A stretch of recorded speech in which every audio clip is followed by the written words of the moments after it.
A simple woman used to sleep with this alone bear cub. What happened next was shocking. Let us know where you're watching from. If you love my content, consider supporting it with a super thanks. Also, don't forget to like and subscribe. It'll help us to remain in touch with amazing people like you. That old cabin creaked through the night. Iris sat on the wooden floor, watching the small bear cub sleep. The cub's breathing was soft and gentle. Its tiny paws moved like it was running in dreams. Iris touched its fur and smiled. This was her life now. Just her and Maple, the cub she found by the river. The villagers called her strange. They said she was playing with death. But Iris didn't care. Maple needed her. When she found the cub 3 weeks ago, it was tiny and scared. Its mother was nowhere. Iris waited for 2 days and nights, hoping the mother would return. No one came. She carried Maple home that night. The cub fit in her arms like a baby. At home, she made a bed of old blankets. Maple slept for hours. When it woke up, its eyes were big and brown. It made small crying sounds. Iris warmed milk in a bowl. The cub drank slowly, looking at her all the time. Days passed like this. Maple grew stronger. It started walking around the cabin. It followed Iris everywhere.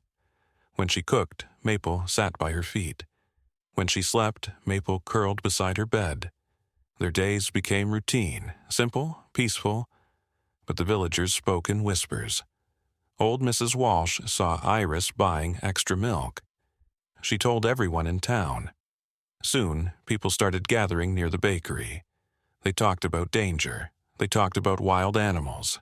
They talked about death. "That creature will kill her," said Mr. Thompson. He ran the store in town. "Bears are killers, even the small ones." "She's lonely," said young Sarah. "Lost her husband last year. Now she's lost her mind too." The word spread like fire. Every day more people talked. More people worried. More people feared. They looked at the woods differently now. They jumped at every sound. Iris heard the whispers at the market. She saw people move away when she walked past. Their eyes followed her. Their voices dropped. She bought her supplies quickly and left. At home, Maple was always waiting. The cub ran to the door when she arrived. Its tail moved fast. Its eyes shined with happiness. "They don't understand," Iris said to Maple that night. She stroked its head gently. "They see danger everywhere, but you're just a baby." Maple looked up at her. It made a soft sound, almost like it was answering. Then it laid its head on her lap. They sat like this for hours. The fire crackled nearby. Outside, the wind moved through trees. Inside, everything was warm and safe. That peace wouldn't last long. 2 weeks after finding Maple, strange things started happening. First, Iris's henhouse was damaged. The door hung loose. 3 chickens were missing. She fixed the door that morning, checked the locks twice. Next night, her vegetable garden was destroyed. Tomato plants were crushed. Carrots were pulled out. Dirt was everywhere. She looked for tracks, found paw prints in the mud. They were big, much bigger than Maple's tiny feet. A chill ran through her body. "Something's watching us," she whispered to Maple that evening. The cub tilted its head. It sniffed the air. Suddenly, its body went stiff. Its ears stood straight up.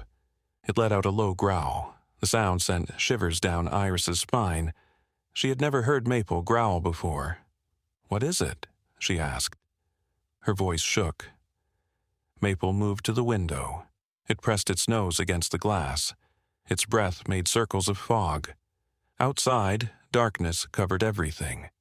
Trees moved like black giants. Shadows played tricks on her eyes. She pulled the curtains closed, locked the door, put extra wood on the fire. Maple stayed by the window all night. Every small sound made it growl softly. Iris couldn't sleep. She sat in her chair watching the door, waiting for morning to come. Dawn finally broke. Orange light spread across the sky. Birds started their morning songs. Iris opened the door carefully. Cold air rushed in. Everything looked normal, peaceful, but she felt different now. Something had changed. That morning, while collecting eggs, she found more tracks. Fresh ones. They circled her cabin twice. She followed them to the edge of the woods. There, they stopped. Disappeared, like whatever made them had flown away. Her heart raced. She ran back inside. Maple was eating breakfast. The cub looked happy, innocent, like nothing was wrong. But Iris knew better now. Danger was close, that's very close. Through the window, she saw Mr. Johnson walking on the path. He was her neighbor, lives alone like her, usually friendly. Today, his face looked worried. "Morning, Iris," he called out. "Everything okay here?" "Fine," she answered, kept her voice steady. "Just feeding my chickens." "Saw some tracks near my place," he said. "Big ones. Think there's a bear around." Her stomach jumped. Your bear friends. The implication hit her like ice water. The peaceful community she'd built was in danger. This newcomer could disrupt everything, could bring violence, death. What do we do? Monitor, document, hope he moves on. Dr. Watson didn't sound hopeful. The next week brought changes. The local bears visited less frequently. When they came, they were nervous. Stayed closer together, left earlier. Maple tried to explain through gestures, pointed to the woods, made worried sounds. Her cubs stayed hidden behind her constantly now. Iris understood. Danger was close. Watching. On the 8th day, the grizzly showed himself in daylight. Iris was feeding chickens when she heard the birds go silent. All at once. Complete quiet. She froze, remembering that sound from the night visit. Across the clearing, at the forest's edge, he appeared. Massive didn't begin to describe him. His shoulder height seemed impossibly tall. His chest was a wall of muscle and fur. Scars crisscrossed his face, evidence of countless battles. His eyes were dark, intelligent, calculating. He studied her, tilted his head slightly, like processing something unexpected. Iris remained absolutely still, didn't even breathe hard. This bear could kill her before she could run 3 steps. They regarded each other for what felt like hours. Probably was minutes. Him evaluating. Her frozen in primal fear. Finally, he made a sound, not threatening, curious. Then he turned and disappeared into the forest like smoke. Her legs nearly collapsed. She dropped the chicken feed, scattered it everywhere. Inside, she locked her door. Called Dr. Watson again. He showed himself. The grizzly. Yes, I've never been so scared in my life. Did he demonstrate any aggressive behavior? Number just looked at me, then left. That's actually encouraging. Aggressive bears don't study their prey, they attack. His words helped, but fear remained. This bear was different from her friends. This bear was wild in a way that felt dangerous. That night, the local bears didn't visit. First time in months. Their absence felt like abandonment. Iris slept poorly, woke often, listened for sounds that never came, until 4 a.m., a gentle scratching at her door. Familiar, careful. Maple's signature request for entry.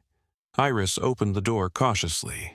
Found Maple alone. No cubs, no family. The young bear looked exhausted, worried. "What's wrong?" Iris asked, as if the bear could answer in English. Maple entered quickly, led Iris to the window, pointed with her nose toward the woods, made pleading sounds. Understanding, clicked. The grizzly was hunting. Her cubs were hidden. She needed Iris's help. "Show me," Iris said, grabbing a flashlight. They went out together. Maple staying close, both of them alert. The forest felt different. Hostile. Every sound amplified. They crossed the creek, entered deeper woods than Iris usually ventured. Maple stopped suddenly, sniffed the ground, whined softly. Fresh tracks, enormous tracks, leading toward... A cry pierced the night. High-pitched, cubs crying out. Maple charged forward. Iris struggled to keep up. Branches whipped her face. Roots grabbed her feet. The crying grew louder. They burst into a small clearing. Found the cubs, 3 of them, huddled together. Not crying now, hiding from above. The grizzly was in a tree, actually up in the branches, staring down at the cubs. His massive weight made the tree groan. Iris's blood ran cold. He wasn't hunting, he was playing, testing them, seeing their response to fear. Maple placed herself between the tree and her cubs, roared, a mother's challenge.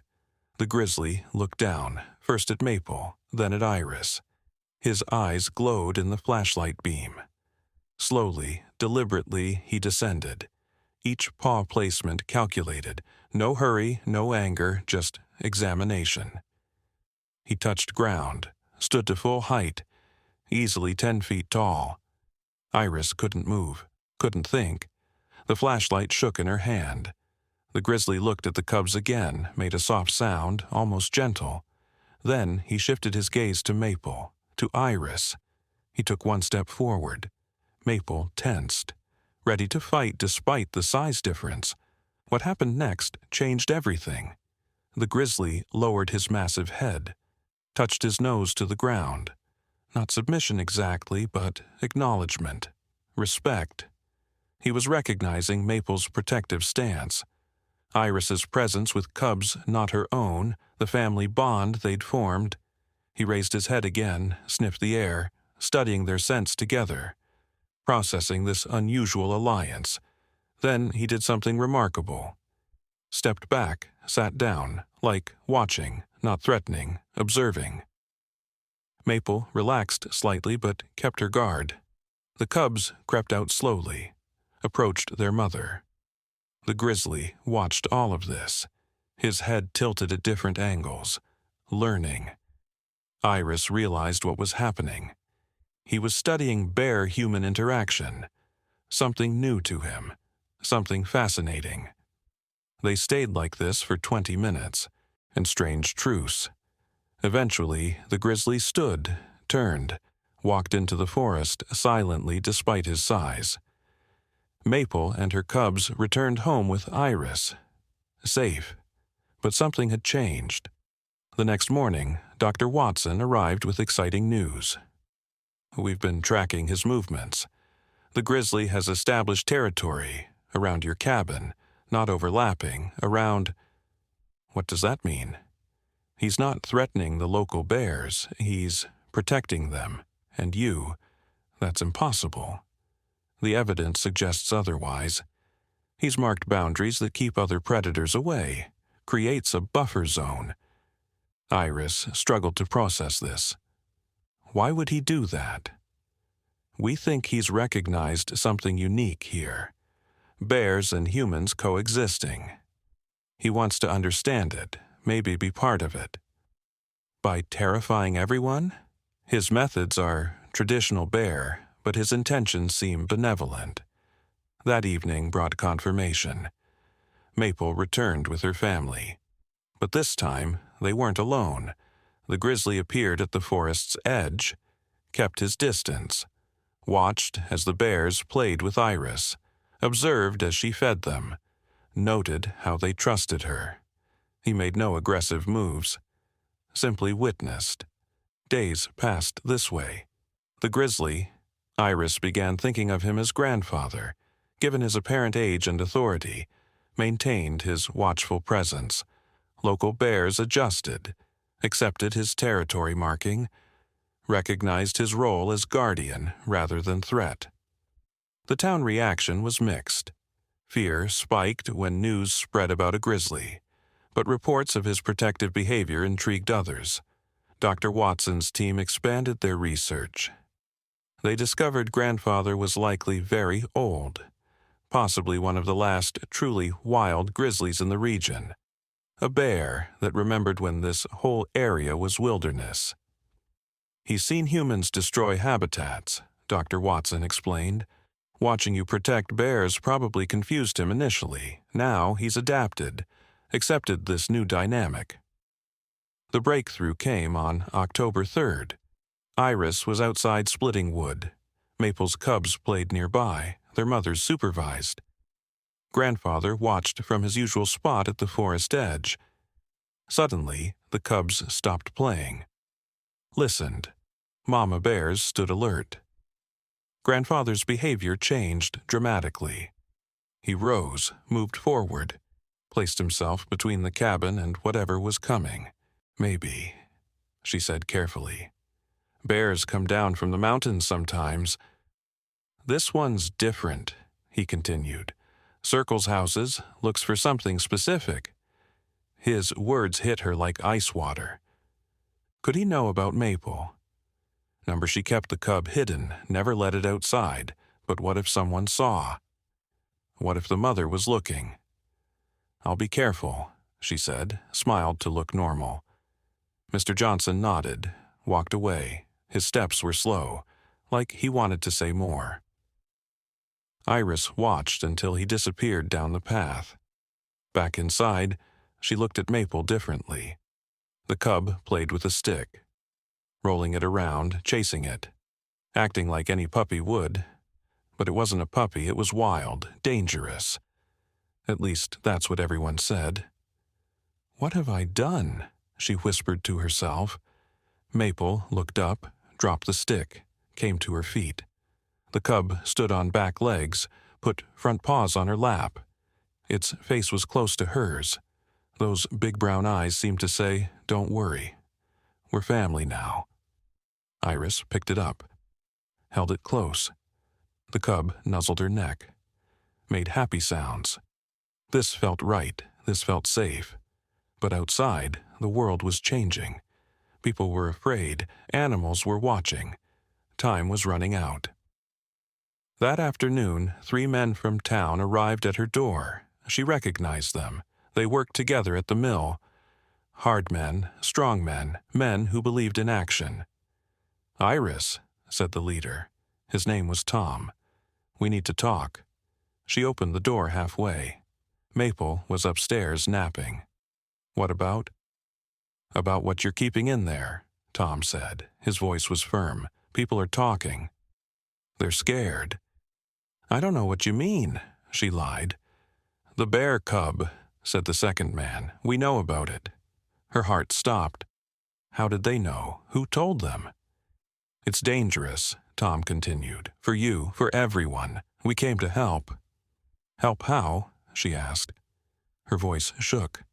"Take it to the forest," Tom said. "Let it go before something bad happens." "No," she said quickly. "It's just a baby. It needs me." "It's wild," the third man spoke up. "Wild things belong in the wild." They stepped closer to the door. Iris moved back. Her hand gripped the doorknob tight. "You can't take it," she said. "I won't let you." "We're not asking," Tom said. His voice turned cold. "We're telling you, for everyone's safety." Behind her, she heard small sounds. Maple was awake, coming downstairs. The men heard it too. Their eyes moved past her, into the house. "Please leave," Iris said, tried to sound strong. "This is my home, my choice." "Your choice affects us all," Tom said. "When that thing grows bigger, it won't just destroy your garden, it'll kill people." "It won't," she argued. "Maple is different, gentle." "Maple?" Tom laughed. "You named it? That makes it worse." The other men nodded, moved closer. Iris could smell their fear. It mixed with anger, became something dangerous. "I'll call the sheriff," she warned. "Sheriff thinks like us," Tom said. "He's coming here tomorrow, with the wildlife officer. They'll take your Maple away. Put it where it belongs." Her world crashed. The sheriff, the wildlife officer. They had the power, the law. She couldn't fight them. "Give me time," she begged. "Just a few days." "You have until tomorrow," Tom said. "After that, we all decide what's best." They turned and walked away, left her standing in the doorway. Maple appeared beside her. The cub looked up with innocent eyes. It didn't understand the danger, didn't know its world was ending. Iris closed the door, locked it, slid down to the floor. Maple crawled into her lap. They sat together in silence. Outside, the day continued. Birds sang. Wind blew. Life moved forward. But inside that cabin, time seemed to stop. "What do I do now?" she whispered. To Maple, to herself, to anyone who might listen. The answer came from the forest itself. A low, deep growl echoed through the trees. It wasn't Maple. This sound was bigger, stronger, older. It shook the windows, made the cabin boards creak. Maple jumped up, ran to the window. Its little body vibrated with excitement. It made high-pitched sounds, like it was calling back to the forest. Iris stood up. Her legs shook. She moved to the window, pulled back the curtain slowly. Outside, at the edge of the woods, she saw two glowing eyes. They were huge, yellow, watching. The mother bear had found them. Iris stood frozen. Her breath caught in her throat. Those yellow eyes didn't blink. They stared right through the glass, right into her soul. Maple pressed against the window. Its tiny paws left marks on the glass. The cub made sounds Iris never heard before. Soft whimpers mixed with excitement. The mother bear stepped forward, huge, powerful. Each step made the ground shake. Her black fur gleamed in the fading sunlight. She stopped just before the cabin. Sniffed the air. Maple went crazy now. Jumping, calling out. Its voice high and desperate. "Shh, shh," Iris whispered. Her hands shook as she petted Maple. "Please, be quiet." But the cub wouldn't stop. It scratched at the window. Wanted out. Wanted its mother. The mother bear answered with a long, deep rumble. Not quite a growl, something else. Something that sounded almost like love. Iris's mind raced. What should she do? Open the door? Let Maple go? But what if the mother bear was angry? What if she blamed Iris for taking her cub? Bears were known to attack when protecting their young. The mother bear moved closer. Her face was now inches from the window. Iris could see every detail, the wet nose, the powerful teeth behind those lips, eyes that held intelligence, eyes that studied her. Maple jumped higher. Its small claws scraped down the wall. The sound cut through Iris like knives. She had to make a choice. Fast. "I'm sorry," she whispered. To the cub, to the mother, to herself. Her hand moved toward the door lock, slowly, then stopped. Footsteps on the porch, human footsteps, heavy boots. The door rattled. "Iris!" A man's voice. Not Tom this time. This voice was different, older, deeper. "Iris, it's Sheriff Briggs, open up." Her heart pounded. The sheriff. One day early, between the mother bear and the law, both wanting to take Maple away. The mother bear heard the voice too. She backed up, growled loud. A warning sound.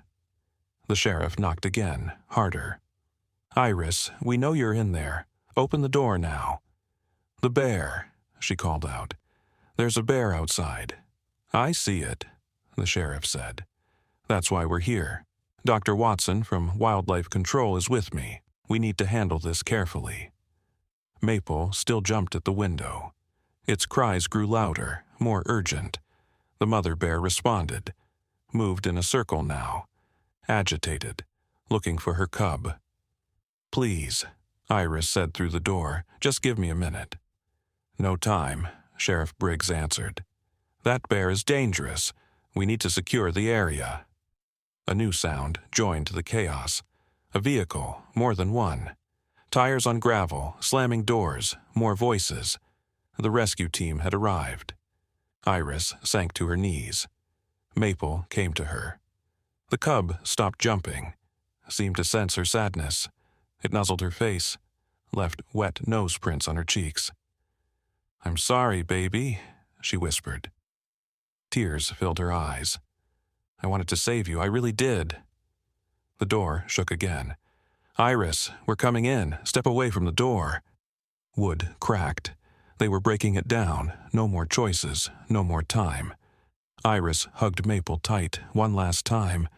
The cub's warm body pressed against her. Its heart beat fast, like hers. The door burst open. 3 men entered.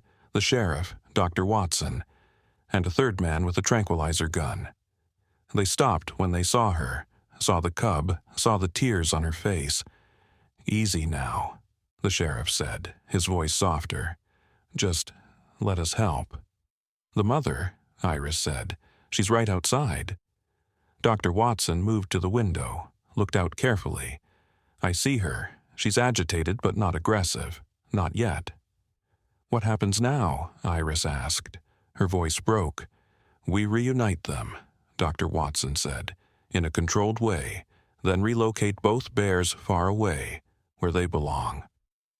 "Maple doesn't want to go," Iris said, but even as she spoke she knew it was wrong.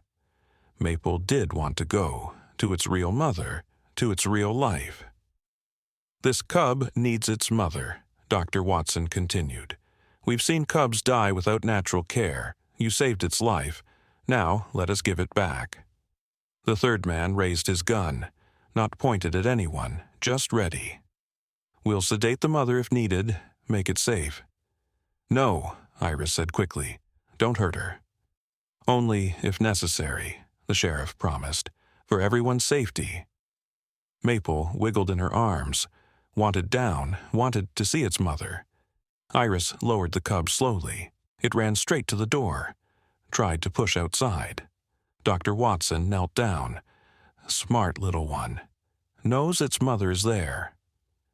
Outside, the mother bear saw movement in the doorway. She stood up tall, taller than any of them. Her shadow fell across the entire porch.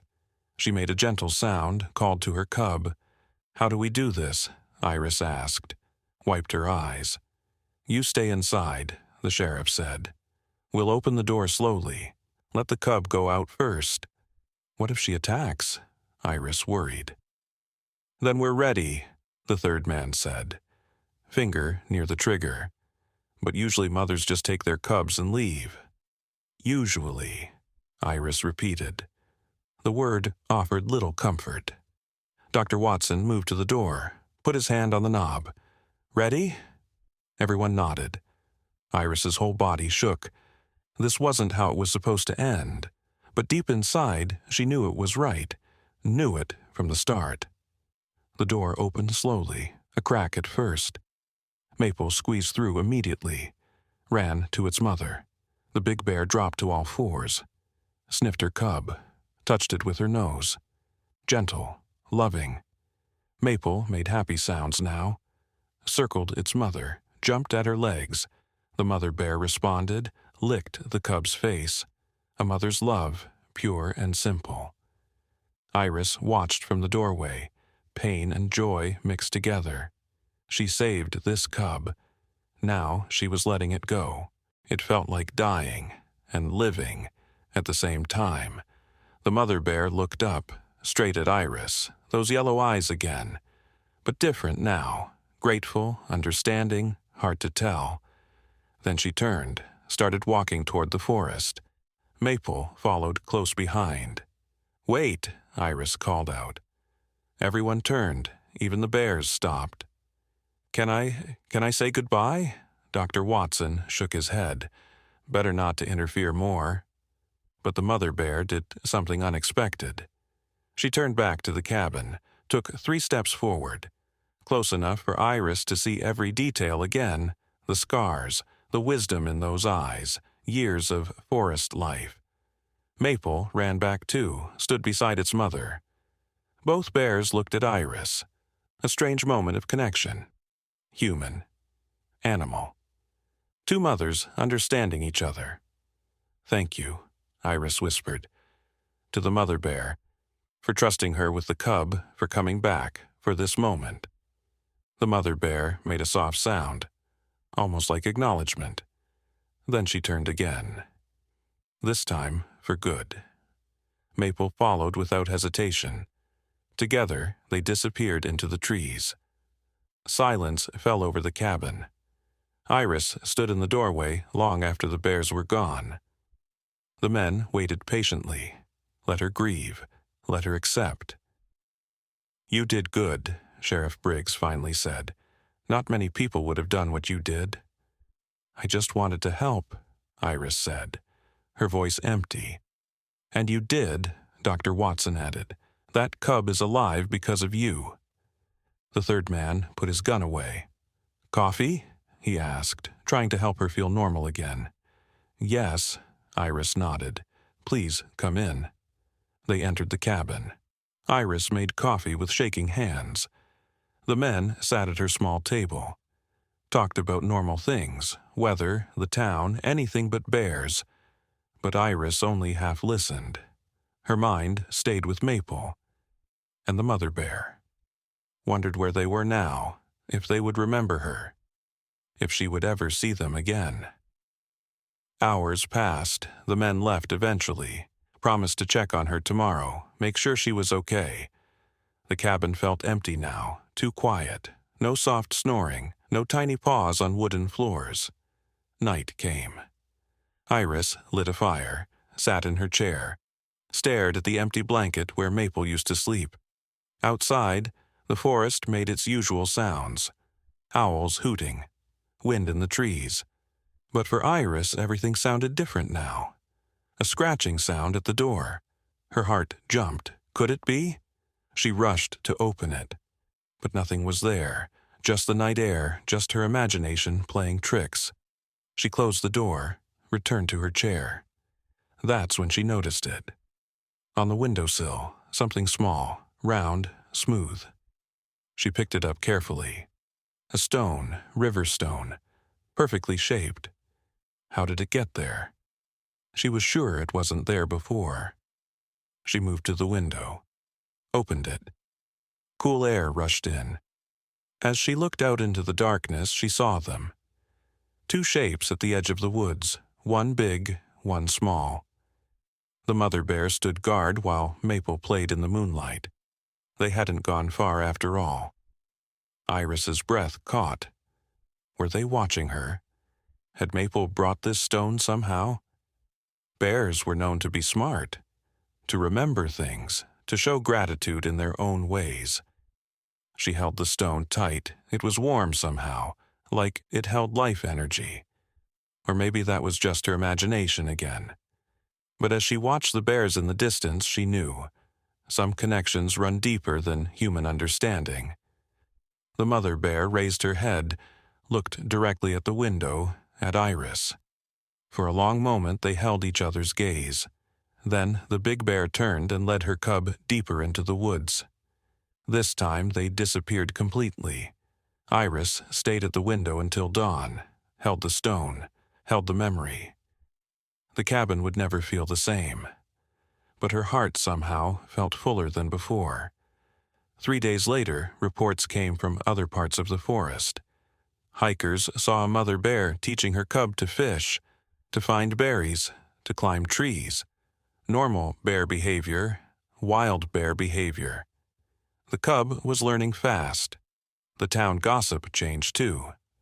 People stopped whispering about Iris, started telling stories about the woman who saved a bear cub, who made friends with the forest.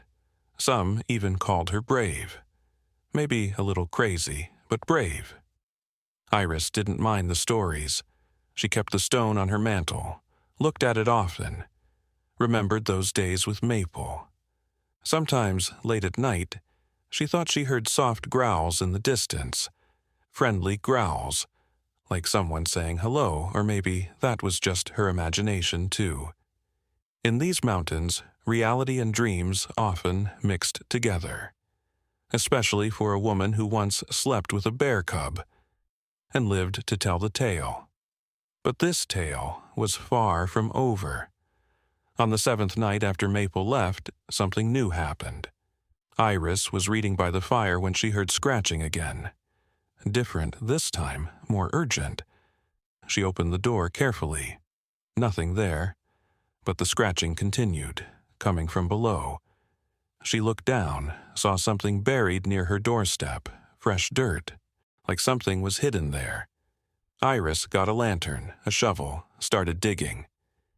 6 inches down, she found a package, wrapped in large leaves, tied with grass. Her hands shook as she unwrapped it. Inside were nuts, berries, a dead fish, bear food, but arranged carefully, almost presented like a gift. Her heart raced. The mother bear had been here, left offerings. But why? In gratitude, as a promise, or something else? She looked into the forest, saw nothing but darkness, but felt eyes watching. Friendly eyes, or so she hoped. Iris brought the offerings inside, laid them on the table, studied them like sacred objects. The berries were perfectly ripe, the nuts uncracked, the fish fresh, chosen with care. What did this mean? Were the bears nearby? Would they keep coming? Part of her hoped yes. Part of her worried about the consequences. She decided to wait, see what morning brought.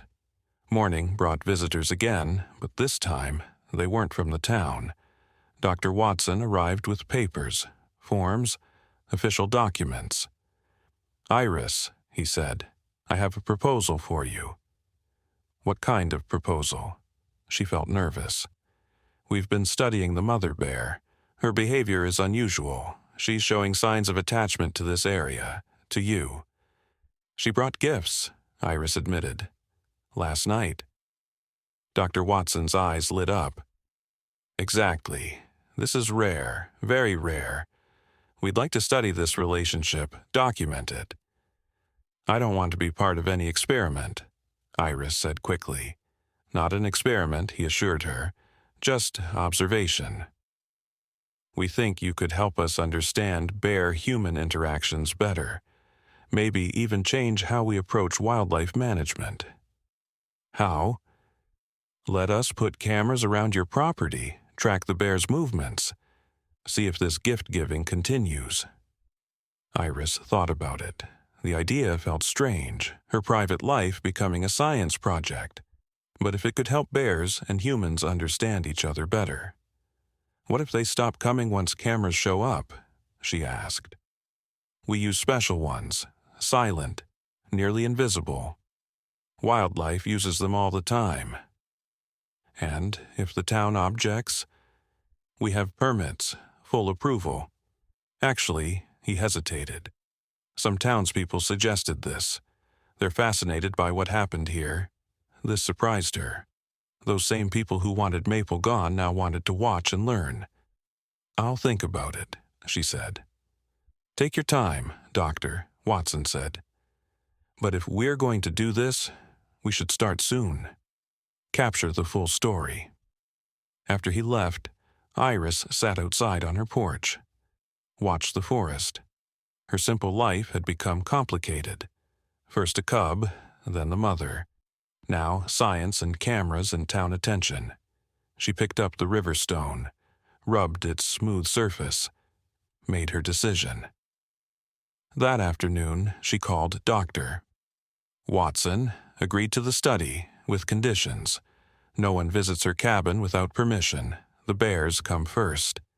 If they seem disturbed, everything stops. Dr. Watson was thrilled. "You won't regret this, Iris. This could be groundbreaking work." Groundbreaking. The word echoed in her mind. All she wanted was peace. Quiet, a simple life in the woods. Now she was part of something bigger, unexpected, a little scary. 2 days later, the cameras were installed. Tiny things, hidden in trees, around her garden, near the cabin. Dr. Watson showed her how they worked, Motion activated. Night vision capability completely silent.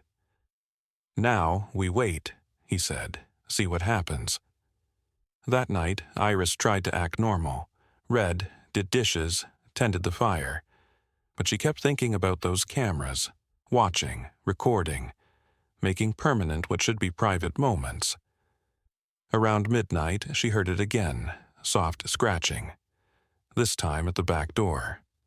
Iris grabbed her lantern, opened the door slowly. Maple was there, alone. The cub had grown bigger already, stronger, but still small enough to be cute. Maple wagged its whole body with excitement. "You came back," Iris whispered. Tears filled her eyes again.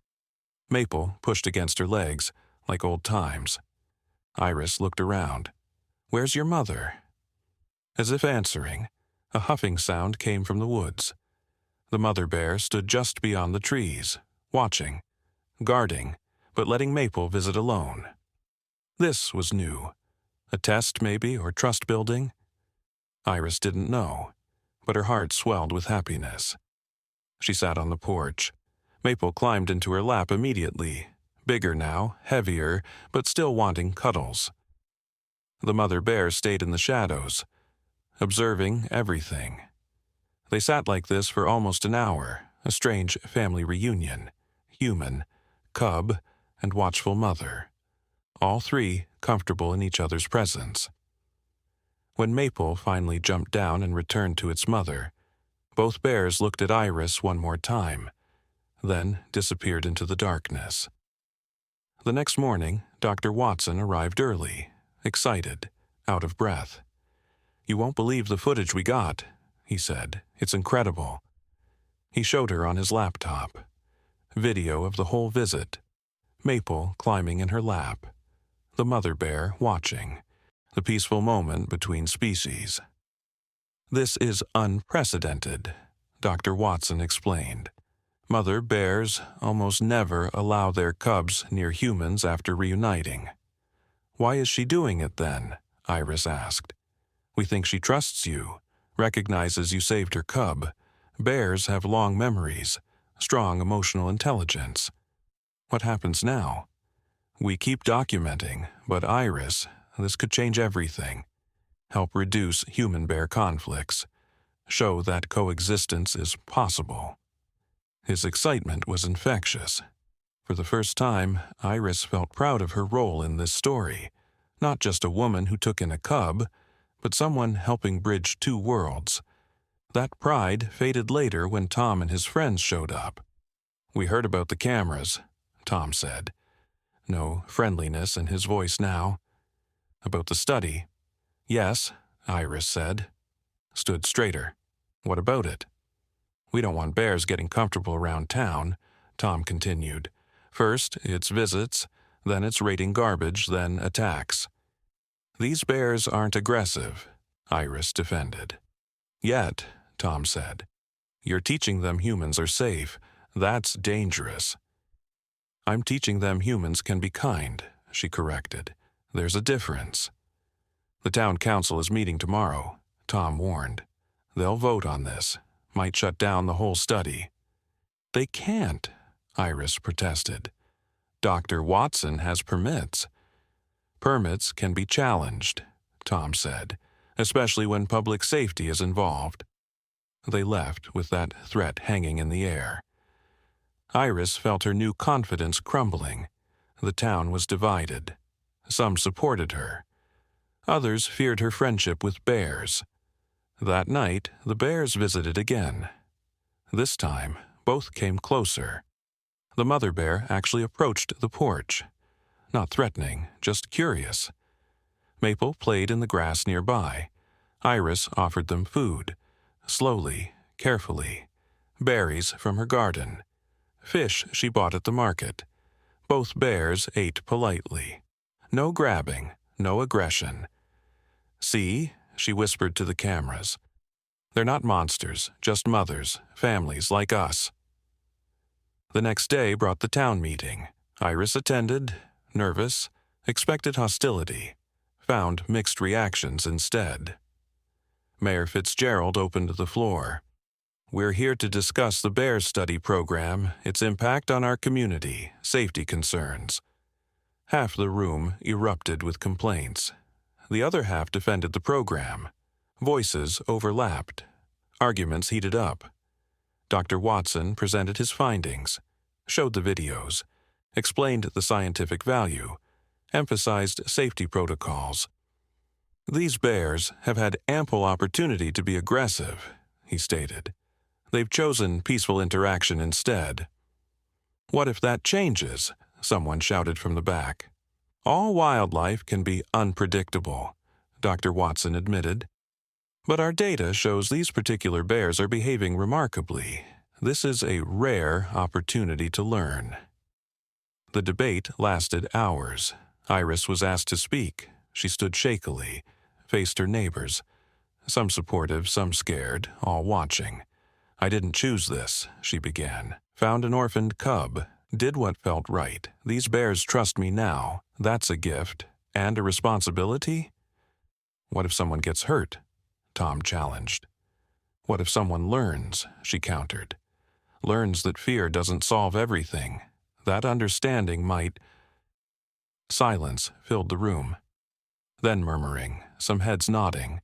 The mayor called for a vote. Hands raised, lowered, counted twice. The result was close. Very close. "The study may continue," Mayor Fitzgerald announced, "for 3 months, with monthly reviews. Any aggressive incidents will end it immediately." Relief, disappointment. Both emotions filled the room. Iris felt barely victorious. 3 months. That was all they had to prove this could work. She walked home slowly, mind spinning. Outside her cabin, she found Doctor Watson waiting. Behind him, camera equipment. Worried faces. "What's wrong?" she asked. "We have a problem," he said seriously. "A big one." Her stomach dropped. "The bears?" "Number." "Well, yes, but not them exactly." He paused. "There's another bear, male, much larger. He's been spotted near here. We think he's noticed the mother bear." "Is that bad?" "Could be. Male bears sometimes kill cubs that aren't theirs. If he approaches, the mother might leave the area. Take Maple somewhere safer." "Or she might fight," Iris realized. "That's what worries us. A bear fight near your cabin, that would end everything." They discussed plans, safety measures, contingencies, but one thing was clear. The situation had become more complicated, more dangerous. That night, Iris couldn't sleep. Every sound made her jump. Was that the male bear, a threat to her friends, her new family? Around 3 a.m., she heard it. A terrible sound. Not exactly a roar, not quite a scream, something between rage and pain. It came from the forest. Close to her cabin. She grabbed her flashlight. Against all safety advice, she went outside. The sound came again, closer. Then another sound joined it. Higher pitched, scared. "Maple," Iris whispered. She ran toward the sounds. In a small clearing, she found them. The mother bear faced off against a massive male. Dark and scarred. Easily twice her size. Maple cowered behind a rock, making terrified sounds. Iris froze. This was the danger everyone warned about. Real, present, deadly. The male bear noticed her flashlight, turned his head. His red eyes caught the light. For a moment, Iris forgot to breathe, forgot to move, forgot everything but fear. That moment saved her. The mother bear used the distraction, charged the male, hit him hard.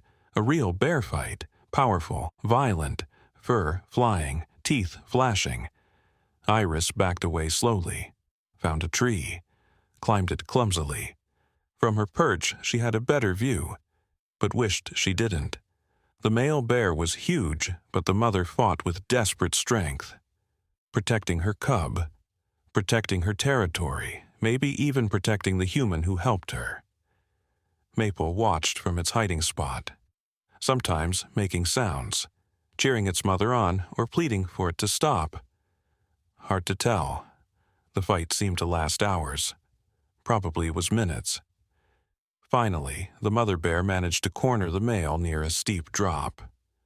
One powerful hit sent him rolling down the slope. He didn't come back up immediately. The mother bear stood victorious, battered, bleeding, but alive.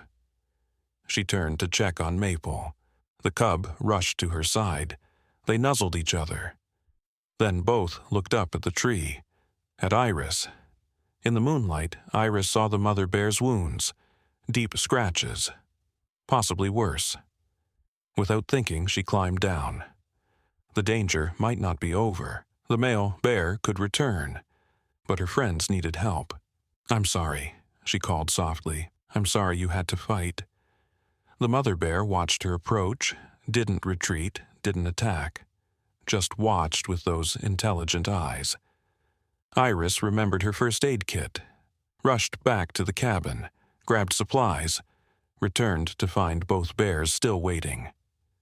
"Let me help," she said, knowing they probably couldn't understand, but needing to say it anyway. To her amazement, the mother bear lay down. Let Iris examine her. The scratches weren't as deep as they looked, but they needed cleaning. Iris worked slowly, used clean water, antiseptic wipes, talked softly the whole time. "You're so brave, such a good mother, just protecting your family."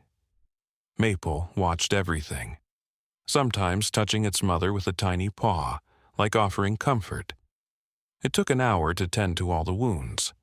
The mother bear accepted every bit of help, trusted completely. When Iris finished, the big bear looked at her differently, not just grateful. Something deeper.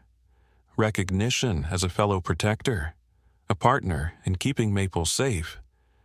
Dawn was breaking when they finally parted. The bears seemed reluctant to leave this time, kept looking back at Iris, finally disappearing into the forest light. Iris returned to her cabin exhausted, emotionally drained, physically sore, but her heart felt full. Tonight had changed something fundamental. Trust had deepened. The connection had grown stronger. Dr. Watson arrived early, saw the scratches on her arms, her torn clothes, dirty face. "What happened?" he asked urgently. Iris told him everything, showed him where the fight occurred, the blood on the ground, the male bear's tracks leading away.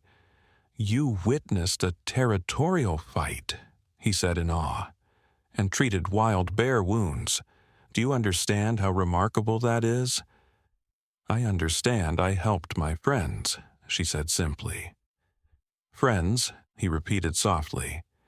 "Yes, I suppose they are." He called his team. They set up new cameras, tracked the male bear, found he had left the area, probably looking for easier territory.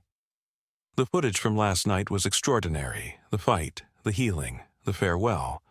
Dr. Watson said it would revolutionize understanding of bear-human relationships. But for Iris, it was personal, not science, just connection, family, protection. The mother bear and Maple visited frequently after that. Each time, the town watched through cameras. Debates continued. Fear slowly transformed into curiosity for some. For others, fear remained strong. 3 weeks into the study, something wonderful happened. The mother bear brought a surprise. 3 more cubs. Apparently, Maple had siblings, orphaned too, or just recently reunited. No one knew for sure. Now, Iris had 4 bear cubs wrestling on her porch, the mother bear supervising carefully. A proper bear family settled near the cabin. The town council had to decide again.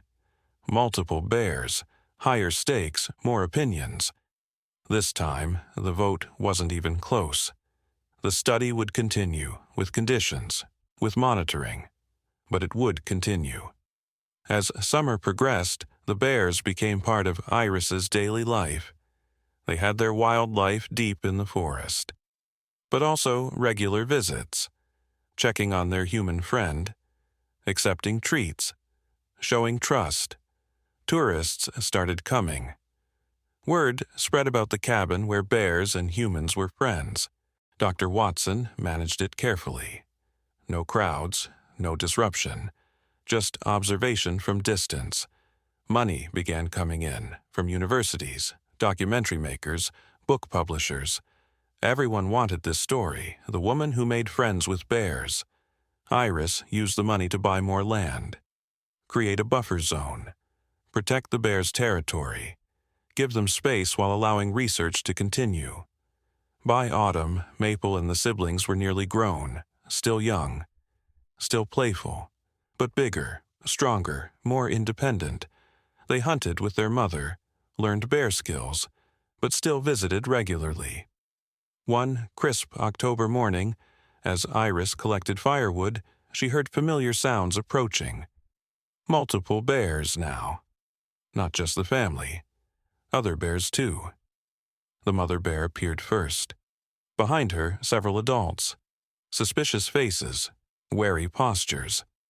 Iris realized what was happening. The mother bear was introducing her to the forest community, showing others that humans could be trusted. This had never happened before. Wild bears seeking human contact. The scientists were fascinated. The town was anxious. Iris was honored. Not all introductions went smoothly. Some bears remained suspicious, kept their distance. But slowly, acceptance grew. By winter, 5 bear families had made contact. Learned the cabin meant safety, food if needed, help if injured. Iris became a bridge between worlds. The study expanded. Grants poured in. Iris's cabin became a research station, primitive, basic, but effective. Knowledge gathered here would help bears everywhere. Winter brought challenges. Food was scarce. Some bears came more frequently. Needed supplements. Iris rationed carefully. Didn't want dependency, just support. Dr. Watson and his team were amazed by her instincts. Years of woods living gave her insights science couldn't teach. She knew when to help, when to step back, how to maintain wild independence while offering human aid. On the coldest night of winter, something extraordinary occurred. A snowstorm hit suddenly. Violent winds, blinding white. Iris was worried, scanned the woods for bears, found none. Hours passed, the storm worsened. Then she heard scratching at her door. Opened it to find Maple. Full grown now, covered in snow, not alone. Behind Maple stood cubs, new cubs, too young for this storm. Maple had had her own babies, was asking for help. Iris opened her door wider. Maple entered immediately. Her 3 cubs followed hesitantly. Behind them, more bears appeared. The family, the community, all seeking shelter from the brutal storm. Her small cabin filled with bears. Big ones, small ones, all peaceful, all trusting. They slept together that night, human and bears. Protection shared. Morning brought clear skies. The bears left slowly. Grateful eyes. Gentle touches with paws. Each bear acknowledging the shelter given. Iris stood in her doorway, watching them disappear. Dr. Watson's team had captured everything on camera. The night bears chose human shelter. The night fear died completely. This is unprecedented, Dr. Watson kept saying. Beyond anything we imagined possible. But for Iris it felt natural. Love had built bridges. Time had proved trust. Now they were truly family. The study continued into spring. The world watched through cameras. Articles, documentaries. Iris's simple cabin became famous. But fame didn't change things. Every evening, bears visited. Usually just Maple and her cubs now. Sometimes the mother bear, sometimes others. They played, ate, rested, shared peaceful moments. The town adapted too. Children learned bears weren't monsters. Adults saw cooperation instead of conflict. Not everyone believed. Fear is hard to erase. but understanding grew. By the time spring became summer, something had shifted permanently. The forest around Iris's cabin had become neutral ground, a place where species met as equals. Predator-watching programs started.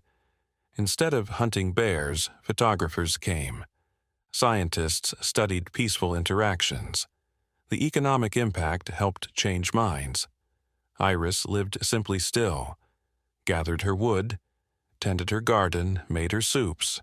But now she had constant company, better company than any human could provide. Some of her neighbors visited now, too, women mostly, wanted to understand her connection with bears, learn how to see the forest differently. Sarah Walsh came often, the skeptical bakery owner, watched quietly as bears played with Iris, brought her questions, got thoughtful answers. "I was wrong about you," Sarah admitted one day, "about them too." "Fear makes us all wrong sometimes," Iris replied gently. These conversations multiplied. Knowledge spread, not everyone changed. Tom and some others still grumbled, still feared, but they stopped interfering. Summer brought Maple's cubs back regularly, growing fast, learning human friendship from their mother. The cycle continued. Trust passed down generations. Dr. Watson wrote papers, won awards, but credited Iris as co-author. Her instincts, her patience, her love had made this possible. "You're teaching us how to live with wildlife," he told her, "not against them, with them." By late summer, the cabin had become a semi-permanent research center, basic equipment only, nothing to disturb the bears, but enough to document this unique relationship. Universities sent students. They learned firsthand about animal behavior, ethics, connection, more than just science, philosophy too. One evening in August, as sunset painted the sky orange, Iris sat on her porch. Maple's cubs played nearby. Their mother watched peacefully. The grandmother bear dozed in the shade. Dr. Watson sat beside Iris. The scientific community wants to replicate this elsewhere, create more bridges between species. "You can't replicate love," Iris said simply. "It just happens.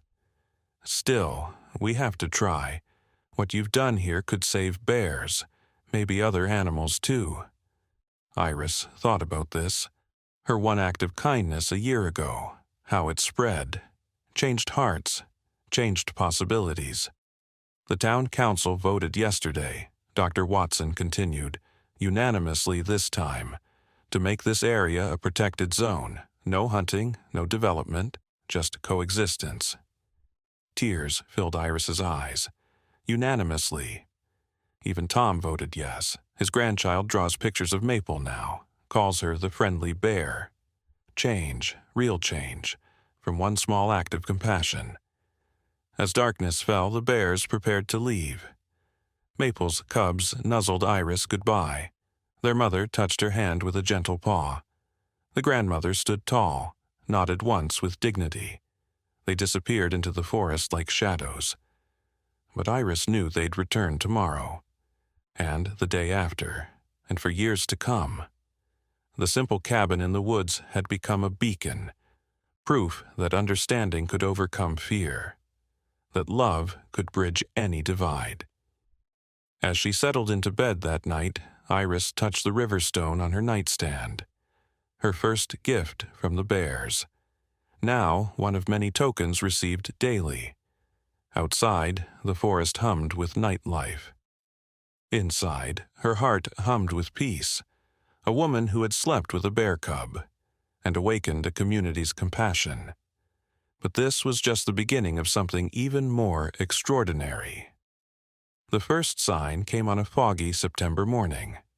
Iris was tending her garden when she noticed scratch marks on an old oak tree. High up, much higher than any bears she knew could reach. Fresh marks, deep, made by claws far larger than what she'd seen before. She called Dr. Watson immediately. His voice sharpened when she described them. How high exactly? 12 feet at least, maybe more. That's unusual. He hesitated.